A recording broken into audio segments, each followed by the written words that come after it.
రాజమండ్రి దగ్గరలో ఓ మారుమూల గ్రామం ఓ మధ్యతరగతి ఇంటి ముందు వేసిన పెళ్లి పందిరిలో పెళ్లి కూతురిని అడ్డుతెర చాటు నుండి దొంగ చూపులు చూస్తున్న పెళ్ళికొడుకు. అసలు మొహంలో ఎలాంటి సంతోషం లేని పెళ్లి కూతురు. ఆమెను అలా చూసి ఆ పెళ్లికి వచ్చిన ఊరి జనం, బంధువులు అందరూ ఆ అమ్మాయి ఎవరితోనో తిరిగి చెడిపోయింది అంట కదా, ఆ అబ్బాయికి ఈ పిల్ల మీద మోజు తీరిపోయి వదిలేశాడు అంట కదా, ఈ కాలం పిల్లలే ఇంత అని ఎవరిష్టం వచ్చినట్టు వాళ్ళు చెవులు కొరుక్కుంటున్నారు. ఆ మాటలు ఆ చెవిన ఈ చెవిన పడి పెళ్లికి వచ్చే వాళ్ళకి సాదరంగా ఆహ్వానం పలుకుతున్న పెళ్లి కూతురి తండ్రి రమేష్ గారి చెవిన పడడంతో పీటల మీద పెళ్లి కూతురిగా ఉన్న తన కూతురిని అసహ్యంగా ఓ చూపు చూసి మండపం ఎదురుగా కుర్చీలో ఉన్న అతని తండ్రి శివరాం గారు పెళ్లి కూతురిని బాధగా చూస్తూ ఉండడంతో ఆయన దగ్గరికి వెళ్ళి, నాన్న, మీరింక దాని గురించి ఎలా బాధపడగలుగుతున్నారు? వింటున్నారు కదా, పెళ్ళికి వచ్చిన ప్రతి ఒక్కరూ దాని గురించి ఎంత చండాలంగా మాట్లాడుతున్నారు. ఇవన్నీ వింటూ కూడా ఇంకా ఆ పాపిష్టి దాన్ని నమ్ముతున్నారా నాన్న అని అడిగారు. అసహనంగా ఆ ప్రశ్నకు శివరాం గారు కొడుకుని కోపంగా చూస్తూ ఏదో అనింతలోనే ఆయన పక్కనే ఉన్న ఆయన భార్య పార్వతి గారు కన్నీళ్లు పెట్టుకుంటూ, మన పిల్ల మీద మనమే నమ్మకం చూపించకపోతే దారిన పోయే కుక్కలు ఇలానే మురుగుతాయిరా. జరిగిన దాంట్లో నీ కూతురు తప్పేం లేదని నీ మనస్సాక్షికి తెలుసు, కానీ బయట వాళ్ళ మాటల కారణంగా నీ మనసులో దాని మీద నీకున్న నమ్మకాన్ని కమ్మేశాయిరా. అందుకే కూతురి విషయంలో ఇంత మూర్ఖంగా తయారయ్యావు అన్నారు ఆవిడ ఆవేశంగా. తల్లి మాటలు రమేష్ గారి మనసుని సూదిలా కూర్చడంతో ఇంకేం మాట్లాడలేక పంతులు గారు కన్యాదానానికి పిలవడంతో మౌనంగా అక్కడి నుండి పందిర్లోకి వెళ్లారు. ఎప్పుడూ మౌనంగా సౌమ్యంగా ఉండి తన కూతురు తప్పు చేసింది అంటే దానికి ఆయన మనసు ఒప్పుకోవట్లేదు, కానీ ఆయన తన కళ్ళతో చూసింది అబద్ధమని కూడా ఆ మనసు ఒప్పుకోలేకపోతుంది. అందుకే బాధగా తన కూతురి వైపు చూశారు రమేష్ గారు. ఎప్పుడు నవ్వుతున్నట్టు అందంగా ఉండే ఆ చిన్ని కళ్ళు, ముక్కు 2 రోజుల నుండి నిద్ర అనేది లేక ఎడతెరిపి లేకుండా ఏడుస్తూనే ఉండడంతో బాగా వాచిపోయి ఎర్రగా కందిపోయాయి. ఆమెను అలా చూడగానే ఒక్కసారిగా ఆయన మనసు చివుక్కుమంది. బాధగా ఆమె పక్కనే కూర్చొని పంతులు గారు చెప్పిందంతా అన్యమనస్కంగానే చేస్తూ ఉన్నారు ఆయన.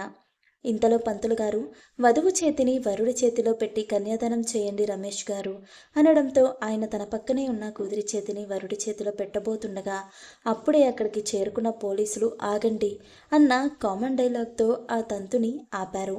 సడన్గా అక్కడికి పోలీసులు రావడంతో రమేష్ గారు కంగారుగా వాళ్ళ దగ్గరికి వెళ్ళి విషయం ఏంటి అని అడగ్గా సిఐ గారు పీటల మీదున్న పెళ్లి కొడుకు కాలర్ పట్టుకొని పైకి లేపి, వీడు ఒక మోసగాడు, ఇప్పటికే ఇలా 6 పెళ్లిళ్ళు చేసుకొని ఆ అమ్మాయిల జీవితాలతో ఆడుకొని వాళ్ళతో వీడికి అవసరం తీరగానే వాళ్ళని దుబాయ్కి అమ్మేసి ఊర్లు మారుతూ మా డిపార్ట్మెంట్ నుండి తప్పించుకుంటూ తిరుగుతున్నారు అని చెప్పారు. అది విన్న రమేష్ గారు, ఆయన భార్య సులోచన గారు, శివరాం గారు, పార్వతి గారు అందరూ నిర్ఘాంతపోయి చూస్తూ ఉండిపోయారు. వాళ్ళు విన్నది నిజమో కాదో అర్థం కాక ముందుగా తేరుకున్న రమేష్ గారు సిఐ గారు పొరపాటు పడుతున్నారు అనుకొని, అయ్యో లేదు సిఐ గారు, మీరు ఎక్కడో ఏదో పొరపాడుతున్నారు. ఇతను ఎవరో బయటవాడు కాదు, నా పెద్ద కూతురి భర్త, ఈ ఇంటి పెద్ద అల్లుడు అని చెప్పారు పెళ్ళికొడుకుని చూపిస్తూ. ఆ మాటకి సిఐ గారు విస్తుపోతూ, అయితే మీరు రెండోసారి మోసపోవడానికి సిద్ధంగా ఉన్నారన్నమాట. అయినా మీ పెద్ద కూతురు ఏమైంది? బంగారంలా ఉన్న ఆ అమ్మాయికి ఈ నీచుడికి ఎందుకు ఇచ్చి పెళ్లి చేస్తున్నారు అని అడిగారు. జరిగేదంతా వింటూ కన్నీళ్లు పెట్టుకుంటున్న పెళ్లి కూతురిని చూస్తూ. ఆ ప్రశ్నకి రమేష్ గారు కన్నీళ్లతో, నా పెద్ద కూతురు ఒక యాక్సిడెంట్లో మమ్మల్ని వదిలి వెళ్ళిపోయింది సిఐ గారు, కానీ మా అల్లుడు మీరన్నట్టు మోసగాడు కాదు, చాలా మంచివాడు అని చెప్పారు. ఆ మాటలకి ఈసారి సిఐకి చిరాకు వచ్చి ఆ పెళ్లి కొడుక్కి ఆయన 6 పెళ్లిళ్ళు ఫొటోస్ చూపించేసరికి ఒక్కసారిగా కాళ్ళ కింద భూమి కంపించినట్టు అనిపించింది రమేష్ గారికి. ఆయనకే కాదు, ఆయన భార్యకి, తండ్రికి, తల్లికి, ఊర్లో జనానికి, బంధువులకు ఎవరికి ఆ విషయం నమ్మశక్యం కాలేదు. అందుకే ఆ ఫొటోస్ చూడగానే అందరి పరిస్థితి వర్ణీనతంగా ఉంది. వాళ్ళందరూ అలా షాక్లో ఉండగానే పోలీసులు ఆ పెళ్లి కొడుకుని అరెస్ట్ చేసి తీసుకువెళ్ళిపోయారు. వాళ్ళు అలా వెళ్ళగానే ఒక్కొక్కరుగా తెలివిలోకి వచ్చి అప్పటి వరకు పెళ్లి కూతురు అలాంటిది ఇలాంటిది అని మాట్లాడుకున్న ఆ జనమే ఆ పిల్ల నష్టజాతకురాలు అయి ఉంటుంది, అందుకే ఇలా జరిగింది అని తనకి ఏమాత్రం సంబంధం లేని ఆ తప్పుని కూడా ఆ అమ్మాయి నెత్తి మీదే వేశారు. ఆ మాటలు వింటున్న రమేష్ గారు, ఆయన భార్య తల్లి తండ్రి కూడా బాధగా ఇంకా పీటల మీద తలదించుకొని కూర్చొని ఉన్న పెళ్లి కూతురి వైపు చూస్తూ ఉండిపోయారు. ఇక పెళ్ళి ఆగిపోయింది అని ఆ అమ్మాయిని ఇంకెవడు చేసుకుంటాడు, ఇక ఆ అమ్మాయికి పెళ్ళే కాదు అంటూ జనమంతా ఎవరి నోటికి వచ్చింది వాళ్ళు వాగుతూనే ఉన్నారు. జరిగేది అంతా చూస్తున్న ఒక పెద్ద మనిషి స్టిక్ సాయంతో నెమ్మదిగా పైకి లేచి, శివ, నీ మనవరాలి పెళ్ళి ఆగిపోదు, ఖచ్చితంగా జరుగుతుంది అని శివరాం గారితో చెప్పి రమేష్ గారిని చూస్తూ, రమేష్, మీకు అభ్యంతరం లేకపోతే నా మనవడు అర్జున్ నీ బిడ్డ స్నేహ మెడలో తాళి కడతాడు అనగానే రమేష్ గారు కన్నీళ్లతో ఆయన చేతులు పట్టుకొని, అంతకంటే అదృష్టం ఇంకేముంటుంది మావయ్య అన్నారు. రమేష్ గారికి ఎలాంటి అభ్యంతరం లేకపోవడంతో ఆ పెద్దయిన వెంటనే తన మనవడికి కాల్ చేశారు. అటువైపు ఈ పెళ్లికి కాస్త దూరంలో నీడగా ఉన్న చోట పార్క్ చేసి ఉన్న కారులో ఏసీ ఆన్ చేసుకొని సౌండ్ సిస్టమ్ నుండి వస్తున్న స్మూత్ మ్యూజిక్ని వింటూ నిద్రలో ఉన్న అర్జున్ మొబైల్ రింగ్ అవుతూ డిస్టర్బ్ చేయడంతో విసుగ్గా కళ్ళు తెరిచి కాల్ చేసింది తన తాతయ్య కావడంతో వెంటనే లిఫ్ట్ చేసి, చెప్పు తాతయ్య, పెళ్ళైపోయిందా, వచ్చేస్తున్నావా అని అడిగాడు మన్మధుడిని తలదించున్నటువంటి అందంతో ఉన్న అర్జున్. ఆ పెద్దయిన అర్జున్ అడిగిన వాటికి సమాధానం చెప్పకుండా, నువ్వు 5 నిమిషాల్లో మండపంలో నా ముందుండాలి అర్జున్ అని ఆర్డర్ వేసి అతనికి మారు మాట్లాడే అవకాశం కూడా ఇవ్వలేదు. వెంటనే కాల్ కట్ చేశారు ఆయన. చిన్నప్పటి నుండి తాతయ్య తప్ప మరో లోకం తెలియని అర్జున్ ఇప్పటి వరకు ఎప్పుడూ ఆయన మాటను జవదాటింది లేకపోవడంతో ఇక చేసేదేం లేక వెంటనే కార్ దిగి ఒళ్ళు విరుచుకొని 5వ నిమిషం పూర్తి కాకముందే ఆ పెద్దయిన ముందున్నాడు అర్జున్. సహజంగా ఆడవాళ్ళు అన్న ప్రేమ, పెళ్ళి, బంధాలు, బాంధవ్యాలు అన్న ఏమాత్రం ఇష్టపడని అర్జున్ ఆ చుట్టూ ఉన్న పెళ్లి వాతావరణానికి విసుక్కుంటూ, ఎందుకు పిలిచావు తాతయ్య అని అడిగాడు. ఆ ప్రశ్నకు ఆయన గంభీరంగా, నువ్వు స్నేహమెల్లో తాళి కట్టాలి అర్జున్. నేను నా స్నేహితుడి శివకి మాటిచ్చాను. ఆ మాటను నిలబెట్టే బాధ్యత నీదే అని అర్జున్ని ఎక్కడ లాక్ చేయాలో అక్కడ కూడా చేసి మౌనంగా ఉండిపోయారు ఆయన. ఆయన నుండి అసలు ఆ మాట ఎక్స్పెక్ట్ చేయని అర్జున్కి చాలా పెద్ద షాకే తగలడంతో దాని నుండి తేరుకోవడానికి చాలా టైం పట్టింది. తేరుకున్న మరుక్షణమే కాలరుద్రుడిలా కళ్ళతోని తన చుట్టూ ఉన్న వారిని భస్మం చేసేలా చూస్తూ, ఐ కాంట్ తాతయ్య అని అరిచాడు మరో ఆలోచన లేనట్టుగా. ఆ మాట పెద్దయిన కూడా ఊహించిందే కావడంతో కన్నీళ్లతో అర్జున్ చేతులు పట్టుకొని, ఒక ఆడపిల్ల పెళ్ళి పీటల మీద ఆగిపోతే ఆ ఇంటి పరువు బజారున పడుతుందిరా. అందుకే తెలిసి తెలిసి నా స్నేహితుడు 10 మందిలో తలదించుకోవడం ఇష్టం లేక నిన్నిలా అడగాల్సి వస్తుంది. అర్థం చేసుకో అర్జున్, నేనిచ్చిన మాట తప్పేలా చెయ్యకురా అన్నారు వేడుకోలుగా. అర్జున్ ఎంత కష్టాన్నైనా భరిస్తాడు కానీ తనకి సర్వస్వమైన తన తాతయ్య కళ్ళల్లో కన్నీళ్లు ఏమాత్రం సహించలేడు. ఇక వాటిని చూశాక తప్పక తన మనసుని ఆడవారి పట్ల పెళ్ళి పట్ల ఉన్న తన ద్వేషాన్ని పక్కన పెట్టి బొమ్మల ఇష్టం లేని పెళ్లికి సిద్ధం అవుతూ పెళ్లి పీటలు ఎక్కాడు. కూర్చోవడం అయితే కూర్చున్నాడు కానీ మనసులో ఒక పెద్ద అగ్నిపర్వతమే మోస్తున్నాడు అర్జున్. ఎందుకంటే తన ఊహకి తెలిసినప్పటి నుండి తన జీవితంలో ఆడవారిని ద్వేషించడం తప్ప మరొకటి తెలియని అర్జున్ తన లైఫ్లో పెళ్ళి అనే శంఖాన్ని ఎప్పుడూ పక్కనే పడేశాడు. అలాంటిది తను ఊహించని విధంగా అసలు తన ఇష్టంతో పని లేకుండా ఆ పెళ్లిదంతు జరుగుతుంటే పిచ్చెక్కిపోతున్నట్టు అనిపిస్తుంది అర్జున్కి. అలా అసలు ఏమాత్రం ఇష్టం లేకుండా పెళ్లి కూతురు మెడలో తాళి కట్టి పెళ్లి తంతు అంత కష్టంగా ముగించి తన మెడలో ఉన్న మధు పర్ణం పూల మాలలు తీసి పెళ్లి కూతురి మీదకి విసిరేసి తన కార్ దగ్గరికి వెళ్ళిపోయాడు అర్జున్ విసుగ్గా.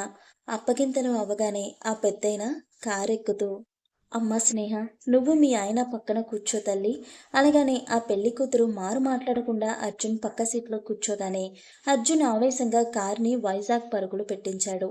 3:30 గంటల్లో చేరుకోవాల్సిన వైజాగ్ అర్జున్ కోపానికి 3 గంటల్లోనే చేరుకున్నారు. ఇంట్లోకి అడుగుపెట్టిన అర్జున్ ఆవేశంగా తన చేతికి దొరికిన ప్రతి వస్తువుని పగలగొడుతూ తన కోపాన్ని తగ్గించుకునే ప్రయత్నం చేస్తున్నాడు. కానీ కోపం తగ్గడం పక్కన పెడితే అంతకంతకు ఇంకా అతని ఆవేశం పెరుగుతూనే ఉండడంతో ఆ అని అరుస్తూ హాల్లో ఆ పగిలిన వస్తువుల మధ్యలోనే మోకాల మీద కూర్చొని ఉండిపోయాడు అర్జున్. ఇంట్లోకి వెళ్ళిన అర్జున్ అలా అరిచేసరికి అతని ఆవేశం ఆ పెద్దయిన అశోక్ గారికి తెలిసిందే. అయినా అంతటి ఆవేశంలో అర్జున్ తనని తాను ఎక్కడ గాయపరుచుకుంటాడో అన్న భయంతో కంగారుగా కారు దిగి స్టిక్ సాయంతో లోపలికి వెళ్లారు. అక్కడ హాల్లో ఉన్న తీరుని చూసి అర్జున్ మనసు ఎంత రగిలిపోతుందో అర్థమైన అశోక్ గారు నెమ్మదిగా అర్జున్ దగ్గరికి వెళ్ళి అతని భుజంపై చెయ్యేసి, అర్జున్, అని పిలిచేసరికి తన తాతయ్య స్పర్శకు తనని తాను తమాయించుకొని మౌనంగా పైకి లేచి పైనున్న తన రూమ్కి వెళ్ళి చాలా బలంగా డోర్ వేసుకున్నాడు. అశోక్ గారు అర్జున్ వెళ్ళిన వైపే బాధగా చూస్తూ, ఇదంతా నీ మంచి కోసమే అర్జున్, అందుకే నీకు కష్టంగా ఉన్నా తప్పలేదురా అనుకున్నారు. ఇంతలో స్నేహ గుర్తొచ్చి కంగారుగా బయటికి వెళ్ళేసరికి బిడియంగా గుమ్మం దగ్గరే ఆగిపోయిన స్నేహ కనిపించడంతో, ఈ ముసలాడిని క్షమించు తల్లి, పెళ్లి చేసుకుని భర్తతో అడుగు పెట్టాల్సిన ఇంట్లో కనీసం నీకు హారతిచ్చి ఆహ్వానించే ఆడదిక్కు కూడా లేదు. పైగా వాడేమో అలా వెళ్ళిపోయాడు. నన్ను క్షమించు అన్నారు బాధగా. అప్పటి వరకు ఈ ప్రపంచంతో సంబంధం తెగిపోయిన దానిలా తన జీవితాన్ని ఎవరిష్టం వచ్చినట్టు వాళ్ళు రూల్ చేస్తూ ఆమెను తోలుబొమ్మను చేయడం, చెయ్యని తప్పుకి శిక్షించడం, పైగా తను అనుభవిస్తున్న మనోవేదనకు తన కళ్ళల్లో కన్నీళ్లు కూడా ఇంకిపోవడంతో ఇక తన తలరాతకు ఏడ్చే ఓపిక కూడా లేక మొద్దుబారిపోయింది స్నేహ మనసు. అంతా ఓర్వాలని బాధతో కూడుగట్టుకుపోయిన స్నేహ మనసు సడన్గా అశోక్ గారు అలా బాధగా మాట్లాడేసరికి తెలివిలోకి వచ్చి చిన్నగా, అయ్యో అలా మాట్లాడకండి, దానికి మీరేం చేయలేరు కదా అనగానే ఆయన చిన్నగా నవ్వుతూ, నేను మీ ఆయనకి తాతయ్యని, అయితే నీకు కూడా తాతయ్యని తల్లి అని చెప్పారు.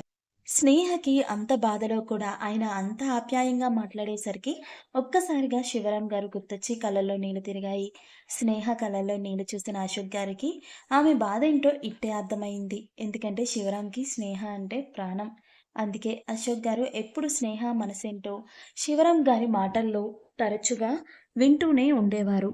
దాంతో ఆమె బాధను చూడలేక, సరే తల్లి, వెళ్ళి ఫ్రెష్ అవ్వు, భోజనం చేద్దాం, ఇప్పటికే చాలా లేట్ అయిపోయింది అనడంతో స్నేహ అప్పుడు చూసింది హాల్ అంతా చాలా చిందరవందరగా వస్తువులని పగిలిపోయి ఉండడంతో ఆ వాతావరణానికి ఆశ్చర్యపోతూనే అశోక్ గారిని చూస్తూ ఉండిపోయింది. ఎందుకంటే ఇప్పటి వరకు తానున్న బాధలో కనీసం తన చుట్టూ ఏం జరుగుతుందో గ్రహించే పరిస్థితిలో కూడా లేదు స్నేహ.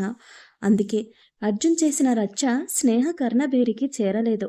అశోక్ గారు అర్జున్ గురించి ప్రస్తుతానికి స్నేహకి ఏం చెప్పడం ఇష్టం లేక కాదు కాదు, అన్నీ ఇప్పుడే చెప్పేసి స్నేహను భయపెట్టే ఉద్దేశం లేక, రేపు పని వాళ్ళు వచ్చాక క్లీన్ చేస్తారులే తల్లి, వెళ్ళి ఫ్రెష్ అవ్వు తల్లి అని కింద ఆయన రూమ్ పక్కన ఓ రూమ్ చూపించి వాచ్మెన్ని పిలిచి కారులో ఉన్న స్నేహ లగేజ్ స్నేహకి చూపించిన రూమ్లో పెట్టమని పంపించారు.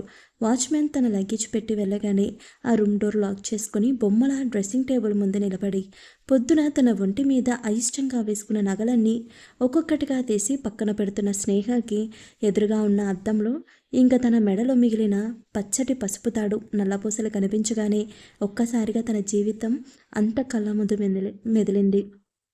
అంతే, అప్పటి వరకు తనకి పరిచయం లేని కోపం, అసహనం, చిరాకు అన్ని కలగలిపి తనని ఉక్కిరి బిక్కిరి చేస్తుంటే అక్కడే నేల మీద కూలపడి తల పట్టుకుని గుండెలు అలిసేలా కన్నీరు కారుస్తూ దేవుణ్ణి ఎంతో నమ్మే తన మనసుని చిన్నప్పటి నుండి ఆయన ఏదో ఒక రూపంలో విరిచేస్తూనే ఉండడంతో ఈ క్షణం తలకిందులైన తన జీవితానికి ఆయన మీద పూర్తి నమ్మకం కోల్పోయి తన జీవితం ఇలా కావడానికి ఆయనే కారణం అని నిందిస్తూ కన్నీరు మున్నీరు అవుతుంది. ఆవేశం కంట్రోల్ చేసుకొని తన రూమ్లోకి వెళ్ళిన అర్జున్ ఫాస్ట్గా వెళ్ళి తన వార్డ్రోబ్లో ఉన్న వైన్ బాటిల్ తీసుకొని రోజు ఒక పెగ్తో సరిపెట్టుకునే అర్జున్ డైరెక్ట్గా బాటిల్ ఎత్తేస్తూ బెడ్ దగ్గరే నేల మీద కూర్చుండిపోయి బెడ్ పక్కనే ఉన్న టేబుల్ మీద నుండి అశోక్ గారు చిన్నప్పటి అర్జున్ని ఒడిలో కూర్చోపెట్టుకున్న ఫోటో ఫ్రేమ్ చేతిలోకి తీసుకొని, నీకు నా మనసేంటో తెలిసి కూడా ఇలా ఎలా చేయగలిగావు తాతయ్య, నువ్వు నన్ను అర్థం చేసుకుంది ఇంతేనా అని బాధపడుతూ అప్పటికే ఆ బాటిల్ అయిపోవడంతో